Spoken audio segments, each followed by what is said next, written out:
No ठरलं तर मग या मालिकेमध्ये आज काही गंमत घडणार आहे ते बघूया. एपिसोड फारच धमाकेदार आहे, त्याच्यामुळे शेवटपर्यंत नक्की बघा. एपिसोडच्या सुरुवातीला आपल्याला दाखवतात की तन्वी कल्पनाचं डोकं चेपून देत असते. आश्चर्य म्हणजे कल्पनाला ते फारच आवडतं. तन्वीला तेवढ्यात मैनावतीचा फोन येतो. ती लगेच म्हणते, आई तुला आता बरं वाटतंय ना गं? एक काम करते, माझी मैत्रिणीचा सारखा फोन येतोय, मी जरा तिला भेटायला जाते, निघते मी. कल्पना पण तिला लगेच म्हणते, तन्वी अगं तुझ्या हातात तर जादू आहे, मला फारच बरं वाटलं आणि माझं डोकं दुखायचं पण थांबलं. तन्वी म्हणते खूप छान आणि ती पटकन घाई गडबडीने निघते. निघता निघता तिच्या पर्समधून ATM कार्ड पडतं. सायली हे सगळं बघत असते. सायली मनात विचार करते की ही तन्वी एवढ्या घाईने कुठे चालली आहे, हिचा पाठलाग करायला हवा, काहीतरी पुरावा सापडेल. सायली तन्वीचा पाठलाग करत रिक्षाने जात असते. इकडे आपल्याला दाखवतात की अर्जुन चैतन्याला सगळा घडलेला प्रकार सांगतो आणि तन्वीबद्दल देखील सांगतो. चैतन्य म्हणतो, अरे हे सगळं खूप भयानक आहे, हे कसं शक्य आहे? कोणीही दुसऱ्या व्यक्तीची ओळख कशी चोरू शकतो? म्हणजे तन्वी ही खोटी तन्वी उभी राहिली आहे, प्रिया ही तन्वी नाहीच आहे. अर्जुन म्हणतो, हो, आम्हाला पण ह्याचं खूपच आश्चर्य वाटतंय आणि आता समजतच नाही आहे की हे सगळं कसं आणायचं सगळ्यांच्या पुढ्यात. चैतन्य म्हणतो, तू रविराज काकांना सांगितलंस हे सगळं? अर्जुन म्हणतो, काही कॉन्क्रीट पुराव्याशिवाय आपण काहीच करू शकत नाही, म्हणूनच आम्ही थांबलो आहे, हे सगळ्यांपासून अजून आम्ही लपवून ठेवलं आहे. तेवढ्यात सायली अर्जुनला फोन करते आणि ती सांगते की अहो मी तन्वीचा पाठलाग करत एका ठिकाणापर्यंत पोचते, आता मला वाटतं काहीतरी पुरावा मिळेल आपल्याला. अर्जुन म्हणतो, तू लाईव्ह लोकेशन पाठव, मी पोचतो लगेच. सायली म्हणते, नको नको, मी जाते पटकन. सायली तन्वीचा पाठलाग करत सदामैनाच्या घरापर्यंत येते. तन्वी सदामैनाचा दरवाजा धाडकन उघडून आत शिरते. सायली ही खिडकीतून सगळं बघत असते. सदामैना एकदम तन्वीशी हसून हसून बोलत असतात. सायली म्हणते, ह्यांना घराबाहेर काढल्यानंतर सुद्धा ही कॉन्टॅक्टमध्ये राहिली आहे तर ह्यांच्या, पण का? तन्वी इकडे म्हणते की तुम्हाला आजच्या दिवशीच माझी आठवण येते. सदा म्हणतो, अगं तू मधून मधून येत जा, मला बरं वाटतं. तन्वी म्हणते, कशासाठी बरं वाटतं ते मला चांगलंच माहिती आहे, आणि बॅगेतून एक पैशाची गड्डी काढून देते आणि मैनाच्या हातात थांबते. म्हणते, आता तुमचं काम झालं आहे ना, मला परत फोन नाही करायचा, कळलं ना? तेवढ्यात सायली घडलेला सगळा प्रकार अर्जुनला फोन करून सांगते. सायली म्हणते, बाकीचं सगळं मी तुम्हाला नंतर फोन सांगते. तेवढ्यात तन्वी बाहेर येते. तन्वी तिला बघणार तेवढ्यात ती लपून जाते. तन्वी तिची गाडी काढून निघते. सायली तिला बघत असते. सदा दरवाजा बंद करतो, एवढ्यात सायली त्याला अडवते. मैनावती म्हणते, ओ काय, दरवाजा बंद करा लवकर, आणि ती पैसे मोजत असते हावरटासारखे. आणि ती मागे वळते तर सायली उभी असते. सायलीला बघून तिचा चेहरा एकदम पांढरा फटाक पडतो.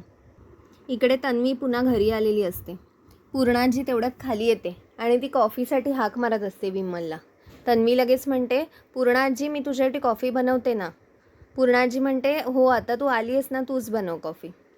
तन्वी मनात म्हणते की हे लोक खरोखरच बदललेत का माझ्यासाठी एवढे? बापरे, अचानक कायापालट झालं आहे. पूर्णाजी तिला सांगते, माझ्यासाठी कॉफी बनवशील का तू? तन्वी म्हणते, अगं मला बनवायला फार आवडेल, पण तुला माझ्या हातची कॉफी प्यायला आवडेल का? गोड लागेल का? पूर्णाजी म्हणते, हो अगं जा ना, जर तू बदलायला तयार आहेस तर आम्हीसुद्धा या घराच्या आनंदासाठी काहीही करायला तयार आहोत, जा कॉफी बनव. तेवढ्यात पूर्णाजी तिला सांगते, अगं मला रोजची कॉफी नाही आवडत, मला फिल्टर कॉफी लागते. कल्पनाने कुठे ठेवली मला आठवत नाही, एक काम कर, हे कपाट उघड, त्याच्यात पण नसतं. असं करत ती तन्वीला सगळी कपाटं उघडायला लावते. तन्वी म्हणते, हिनी तर मला कामालाच लावलं आहे. पूर्णाजीला फार हसायला येत असतं. ती म्हणते, हिला आता बघ कशी कामाला लावते. अगं फिल्टर कॉफी तुला बनवायला येते का गं तन्वी? तन्वी म्हणते, हो हो येते ना मला. तन्वी पार गोंधळलेली असते, कारण तिला काहीच येत नसतं. इकडे सदा सायलीला म्हणतो, ए पोरी, तू आमच्यात घरात कशाला आलीस? एकदा घरातून हकलून काढलंस ते बरं नाही वाटलं का तुला? आणि तुझाच नवरा आलेला आम्हाला मागच्या वेळी घ्यायला, आता तू जा इकडून. सायली म्हणते, जाते मी, पण मला एका प्रश्नाचं उत्तर हवं आहे. प्रिया सुभेदार ही इथे का आली होती? सदामैना काही बोलायला तयार नसतात. तेवढ्यात अर्जुनचा फोन येतो सायलीला. सायली तो फोन कट करते, पण ती म्हणते की आता जर ह्यांना कळलं ना की तुम्ही काहीच बोलत नाही आहात तर हेच येतील, ते सुद्धा पोलिसांना घेऊन, त्याच्यामुळे पटापट सांगा की तुमचा आणि प्रिया सुभेदारचा काय संबंध आहे. त्यावर मैना आणि सदा पटापटा बोलायला लागतात.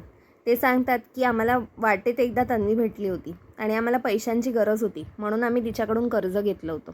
आता तेच कर्ज आम्ही परत फेडणार आहोत. तसं पण तुमच्या घरातल्या कोणी आम्हाला कर्ज दिलंच नसतं. तिला आमच्यावर दया आली म्हणून तिने दिलं. सायली म्हणते, पण तुम्ही तिच्याकडूनच पैसे का घेतलेत? मैना म्हणते, अगं आम्ही सगळ्यांकडून इथे आजूबाजूला पैसे घेऊन ठेवलेत, त्याच्यामुळे आमच्याकडून परत कोण कर्ज घ्यायला तयार नव्हतं, म्हणून आम्ही आता प्रियाकडे पैसे मागितले. अहो आम्ही फेडणार आहोत, सांगितलं ना तुम्हाला एकदा, काय आहे सारखं सारखं, जा आता तू. सायली म्हणते, ठीक आहे मी जाते, पण मी तुमच्यावर लक्ष ठेवून असणार आहे. अर्जुन सारखाच सायलीला फोन करत असतो. शेवटी सायली म्हणते, काय घडलं ते मी नंतर सांगते तुम्हाला, सतत फोन करत राहू नका. अर्जुन म्हणतो, मला किती टेन्शन दिलंस तू माहिती आहे का? सायली म्हणते, टेन्शन घेण्यासारखं काय आहे, सदा महिन्याच्याच तर घरी आले आणि आपण आलो होतो आधी एकदा पण इथे. चला ठेवा फोन.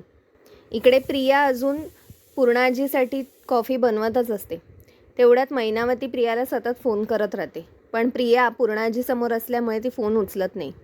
पूर्णाजी म्हणते, अगं फोन चालू आहे सारखा तुझा, घे ना, कोणाला एवढं अर्जंट काम आहे? तन्वी म्हणते, हो हो उचलते, आणि ती फोन घेते. मैनावती म्हणते, अगं किती वेळा फोन करायचा, एकदा उचलायला काय होतं तुला? तन्वी म्हणते, काय अर्जंट काम असेल तरच बोल, नाही तर मी नंतर करते. मैनावती म्हणते, अगं तुमची ती सायली ती आली होती घरापर्यंत. तन्वी कॉफी गाळता गाळता तिच्या हातूनच कप सुटतो. पूर्णाजी म्हणते, मी सांगत होतेच ना की एक काम कर काहीतरी. इकडे साक्षी भेस बदलून तिच्या बंगल्याच्या बाहेर पडत असते. तेवढ्यात एक माणूस तिचा पाठलाग करतो. तो माणूस दुसरा तिसरा कोणी नसून अर्जुन आणि चैतन्याने नेमलेला माणूस असतो.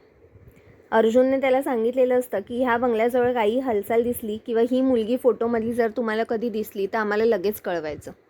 मग तो माणूस अर्जुनला फोन करतो. इकडे पूर्णाजी तन्वीला पुन्हा एकदा कॉफी बनवायला सांगते, कारण पहिली कॉफी तन्वीने सांडलेली असते फोनच्या नादात.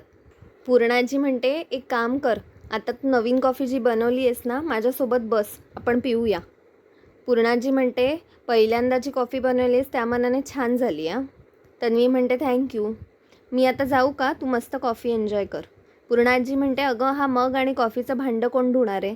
एक काम कर, माझी कॉफी होईपर्यंत इथेच बस, मग घासून पुसून ठेवून दे सगळी भांडी. तसं पण कॉफीचं भांडं आधी नितळत ठेव पाण्यामध्ये आणि नंतरच घास, नाही तर वास राहतो ना.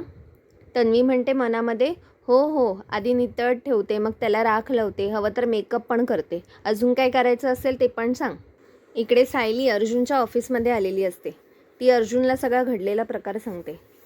सायली म्हणते, मला काहीतरी गडबड वाटते, कारण तन्वी ही अशी मुलगीच नाही आहे की जी कोणालाही तिच्या फायद्याशिवाय मदत करेल.